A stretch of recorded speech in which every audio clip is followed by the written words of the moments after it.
turmoil in the markets and the financial world as shockwaves from US President Donald Trump's tariffs continue. But despite the widespread alarm, Trump is sticking to his plans. So what's happening and what does it mean for people worldwide? This is Inside Story.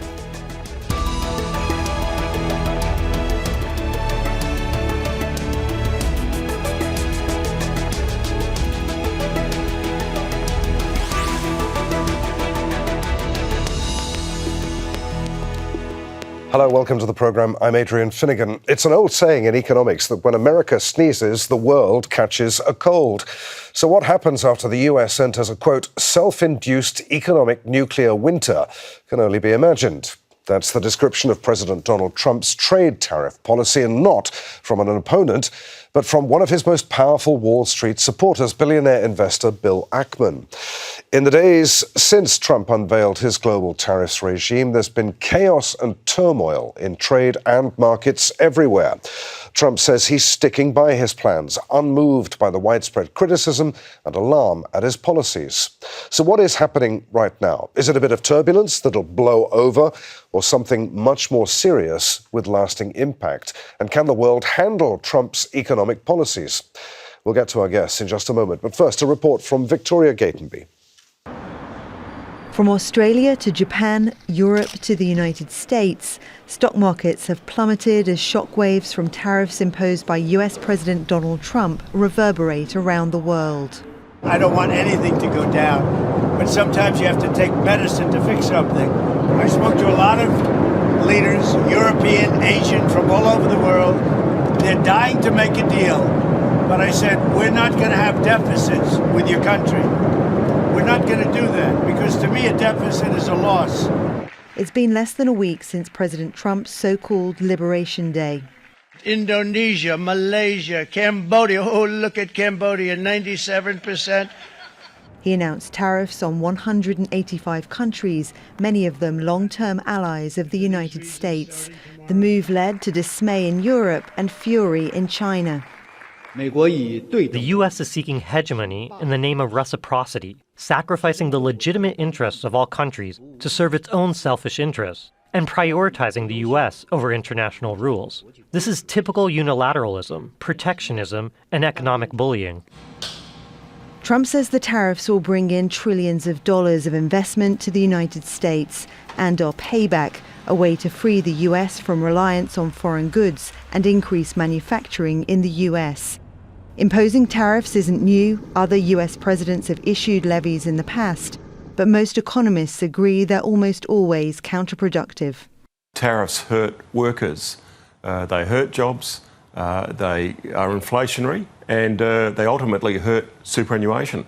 And now we're seeing that on the share market. And for those people who were, anti-free trade all those years, and they called for protection on the left and on the right, they're seeing the actual consequences of someone actually doing it, as Donald Trump said he would.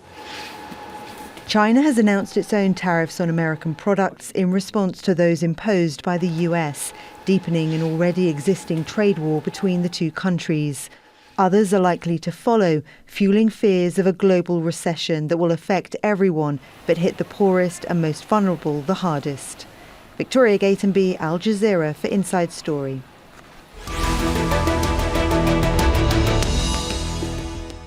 Let's bring in our guests. From Oxford in the UK, we're joined by Ian Goldin, Professor of Globalisation and Development at the University of Oxford. From Singapore, we're joined by Deborah Elms, Head of Trade Policy at the Hinrich Foundation.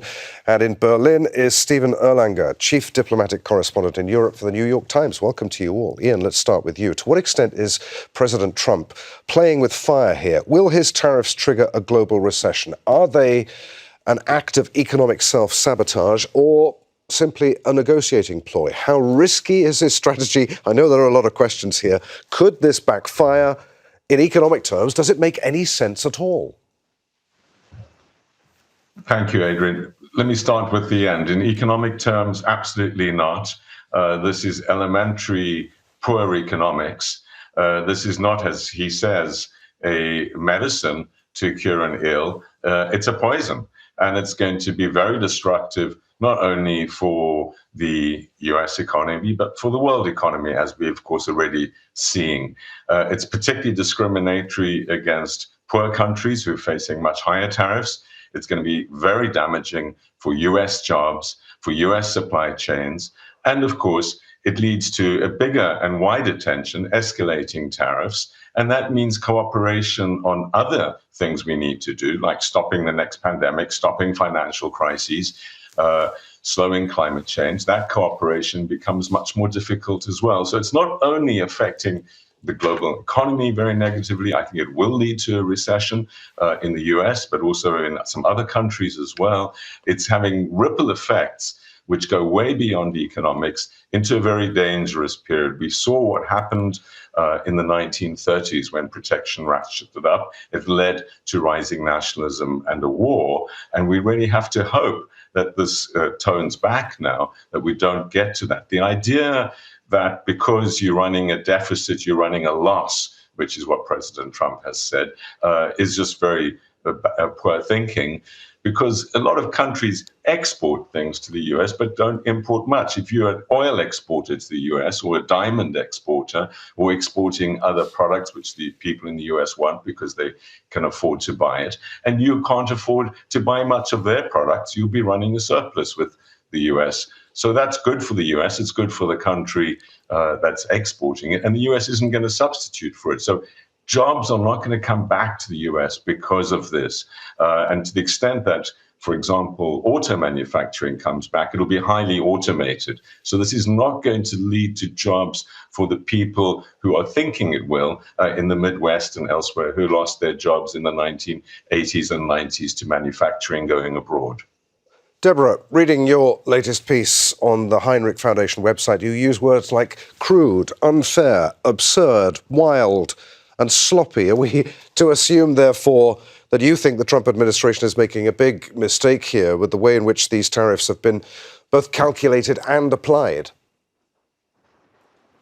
Yes, I do. I mean, I'd like to say that this is a thoughtful, intentional set of policies by the U.S., but ultimately, if you look at the way in which this was done, if I was still teaching as a faculty member and one of my students wrote this kind of policy description, they would not pass my class. I mean, this is so crude, the way in which this has been calculated. It's not about what tariff levels you have. It's not about your currency issues. It's not about your non-tariff barriers. It's not about services investment. It's not about even your really general unfairness.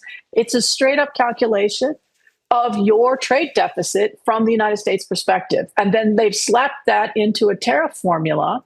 And as a result, you have really hit hard, as your previous guest just mentioned, you've really hit hard the poorest developing countries with whom the United States imports more than it exports to them for a variety of reasons. And you've even hit islands that have no people on them, at least in the initial announcement of this policy. You've hit countries that were picked out by literally internet domain searches rather than by any kind of rational, let's look at what the United Nations classifies as countries or the World Trade Organization says or members. You could not come up with a more nonsensical policy than the one that we saw rolled out in the Rose Garden last week. Stephen, Deborah mentioned poorer countries. What do Trump's tariffs mean for the rest of us? If they're designed to make the US and Americans richer, does that mean that the rest of us will become poorer if they work as intended? Well, to some degree, because economic growth will suffer and inflation will go up. And of course, inflation tends to hurt the poorest fastest. So it will have an impact. I mean, the US is huge. Now, it's not the entire global trading market. And there are, lots of countries that trade quite happily without the United States or could trade less with the United States. But, this immediate 10% tariff on everything from everywhere will have its own big impact, let alone the kind of bizarre calculations that your other guests have very aptly described. So I think it will hurt everyone. I mean, Europe, for instance, it's for Germany, let's take Germany, 15% of its exports currently go to the United States. And so it's about 200 billion euros. That's a lot of money. Now, some of it will be okay, but a lot of it will take this incredibly difficult period of transition. I mean, I think it's an act of self-harm, to be honest, but the world will work around it, I imagine. And I also expect, and this we don't know, is this a desire of President Trump, who's always been obsessed with this idea of tariffs, is a desire to remake the global system, or is it really a desire to have all these leaders come crawling to Washington and negotiate with him, which is something he enjoys doing very, very much? I'm not sure I know the answer to that. Let's ask Ian then. Is the US checking out of the global trade system that it created here? Can the world continue without it, and can the US continue without trading with the rest of the world?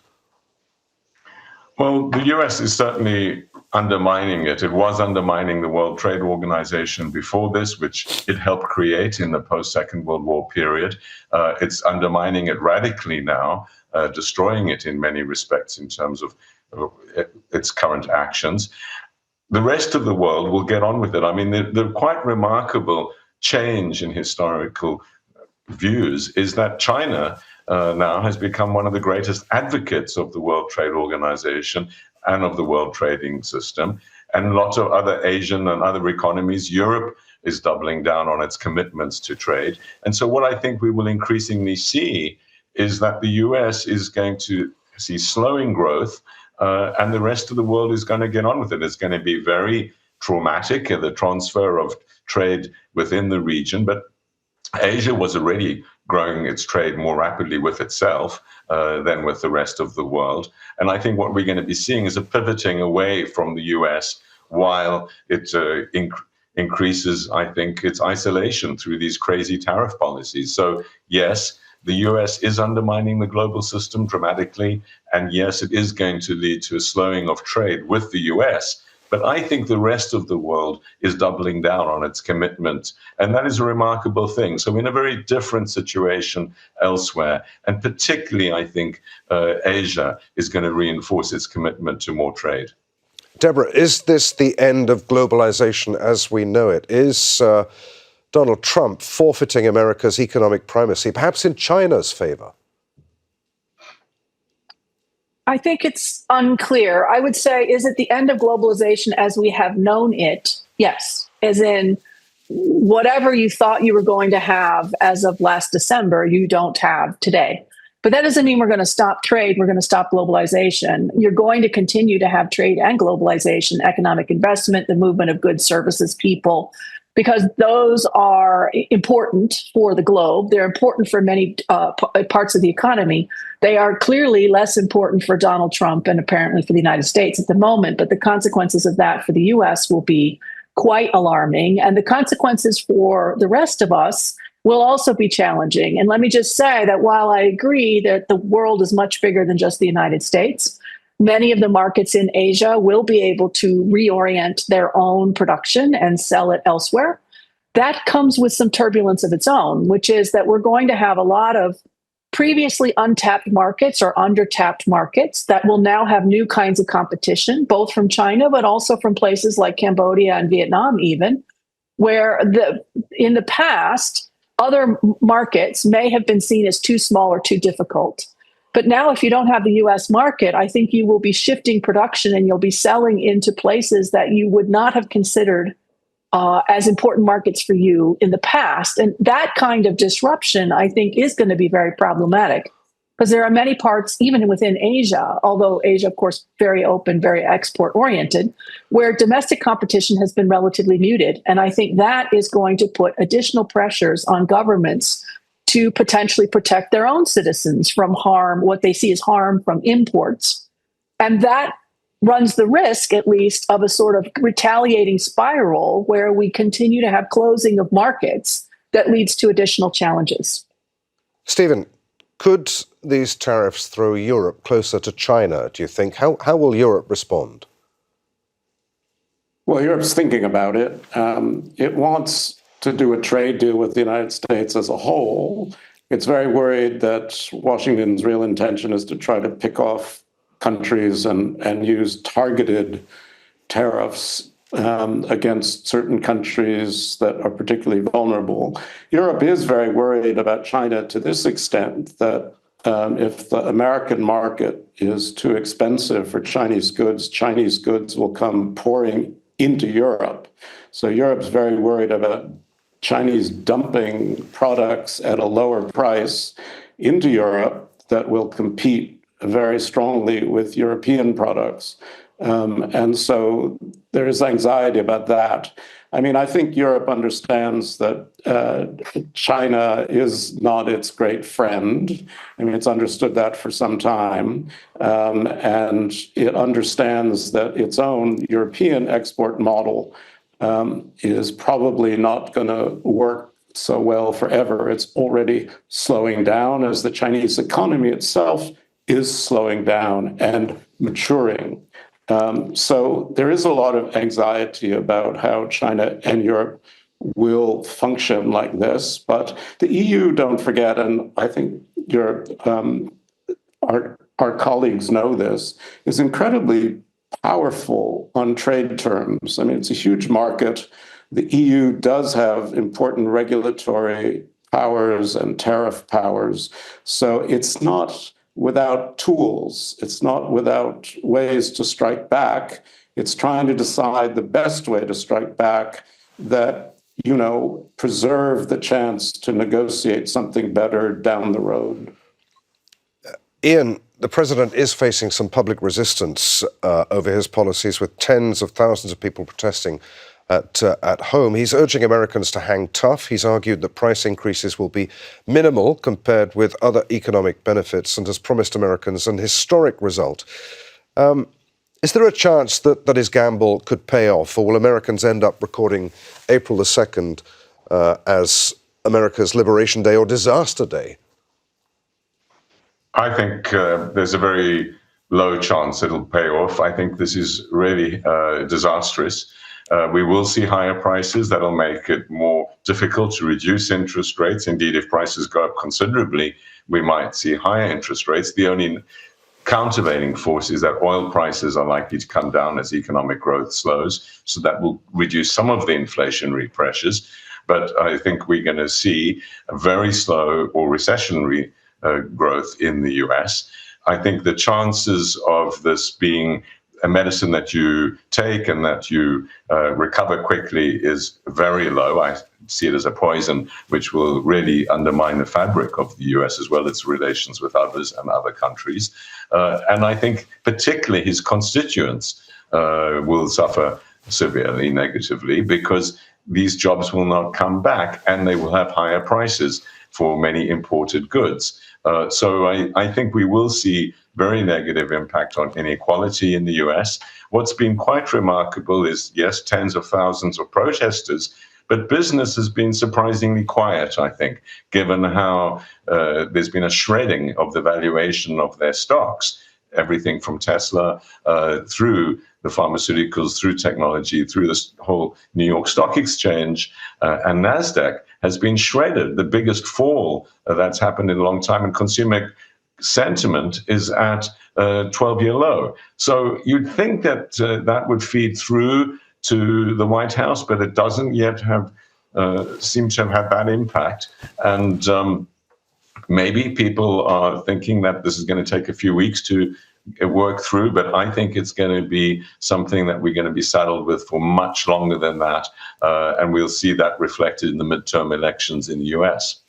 Deborah, in the piece that I referred to earlier, you talk about a systemic shock, a week in which the US decisively turned against decades of economic integration in the multilateral trading system, in that it once led, which will lead to new patterns of globalisation where other participants in the system will respond in ways that the Trump team will likely not have foreseen. What did you mean by that? Well, I think from the beginning here, well, first of all, it's a very sad, in my view, a very sad week that we just experienced. It's rare that you see a sort of turning point in history ahead of time and even can bookmark it in your calendar, at 4 p.m. on April 2nd, we will see this happen. And here it was, that was amazing. How will they not foresee this? Well, I think that Trump especially seems to think that the U.S. can dictate what happens and everyone else will stand back and just watch. And in fact, you've seen his team fanning out across the media over the weekend and saying to other countries, don't retaliate just because it will get much worse for you. So you should just basically suck it up and do what we would like. I think any retaliation that we see is going to be unexpected by the Trump administration. And I think that retaliation is not going to be just a frontal assault, as in, here is my list of reciprocal tariffs against the United States, but it could also be much more subtle. It could be about the ways in which you either grant or don't grant permission for American companies to do whatever it is that they want to do. It could be about the ways in which you search for, standards violations from imported fruits and vegetables from the United States. It could be a whole range of activities that may not be as obvious on the face of it, but ultimately disadvantage U.S. companies and U.S. investment in the region. That, I think, is unexpected by the Trump administration, who I believe genuinely thinks that they hold the upper hand in all of this, and that if anything happens at all, it will be determined by the United States on U.S. rules. Stephen, what sort of global economy do you think Trump actually wants to see? And do you think that if he somehow perceives that it's doing more harm than good, that he will row back? And I mean, how would he save face? And what would that mean for the global economy? Has the damage already been done? Well, I don't think all the damage has been done by far. I think what may happen is the stock market will get through to the White House. Some of the businessmen have been quiet, will quietly talk to the White House. With the midterms coming, as Ian said, there may be voter retribution. I mean, voters, want America, as Trump has said, to be great again. I'm not sure, if it wasn't great eight years ago, to be honest, but never mind. And this notion that somehow America can define the rules, I think, is just a presidential obsession. And in a way, it's extraordinary, the power of one man's obsession. I think there's going to be turmoil inside the cabinet. There's going to be some people leaving.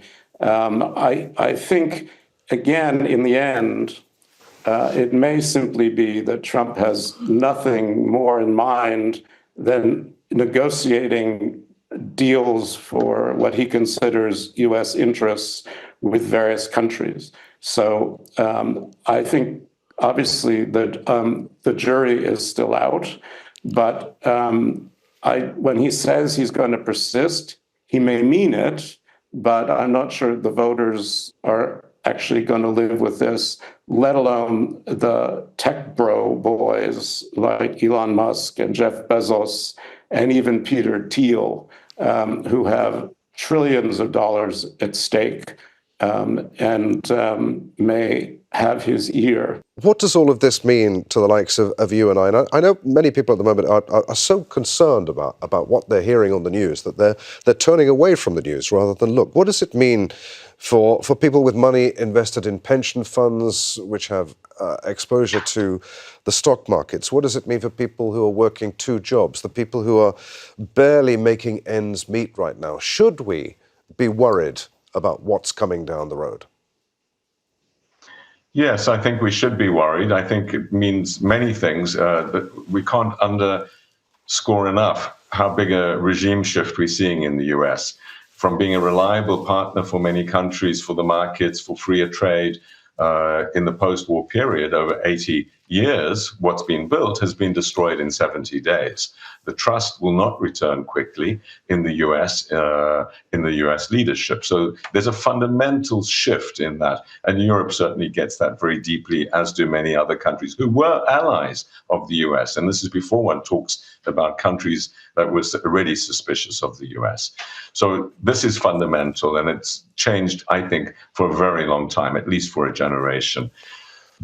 What President Trump calls reciprocal tariffs are not reciprocal, they're unilateral. They were enforced on a complete nonsense precept, which I think will prove to be very, very bad for investors because such a high share of markets are in the US, much greater than its economic. About 70% of traded stocks in the world are in the US, whereas it's only about 20% of the world economy. So it's the most liquid market. We're seeing already there, but then ripples around the world, how our valuations are being declined. So everyone that has a pension, everyone that has savings in stocks, in equities, is suffering around the world. They've already taken at least a 5% and many much greater hit on those holdings. And this will continue. Over time, I think we're going to be seeing a reinforcement of Asian leadership of the world economy. Within 15 years, it will be at least half of the world economy, growing much more rapidly. This is going to slow the Atlantic down. And for Europe, it is really a critical decision of which way does it go. It's relied so heavily on its links across the Atlantic. And now I think increasingly it's going to need to diversify and reinforce its links with other regions. So for all of us, this is bad news. It certainly spells job losses, slowing economy, higher unemployment, and that's not good for anyone. All right, Deborah, I have about a minute left, so a short answer if you can give it to me, please. Do you see any reason for optimism here? Is there any bright spot in all of this? Everyone always wants the silver lining, don't they? But sometimes there isn't one, or if there is, it's sort of small. I think the one silver lining is that the U.S. is not as dominant as it was. And so although there is going to be some real damage from U.S. policies, and that damage will be very concentrated, it doesn't mean that the world itself will stop turning. It doesn't mean that we're going to stop trading, which is good news. And there will be more inter-regional trade or more trade without the United States that will, I think, over time, probably be also functioning quite well. We have to leave it. Many thanks indeed. Ian Goldin, Deborah Elms, and Stephen Erlanger for being with us today. Thank you for watching. You can see the programme again at any time by going to the website at aljazeera.com. For further discussion, join us on our Facebook page at facebook.com/AJ Inside Story. And you can join the conversation on X, our handle there at AJ Inside Story. From me, Adrian Finighan, and the team here in Doha. We'll see you again. Bye for now.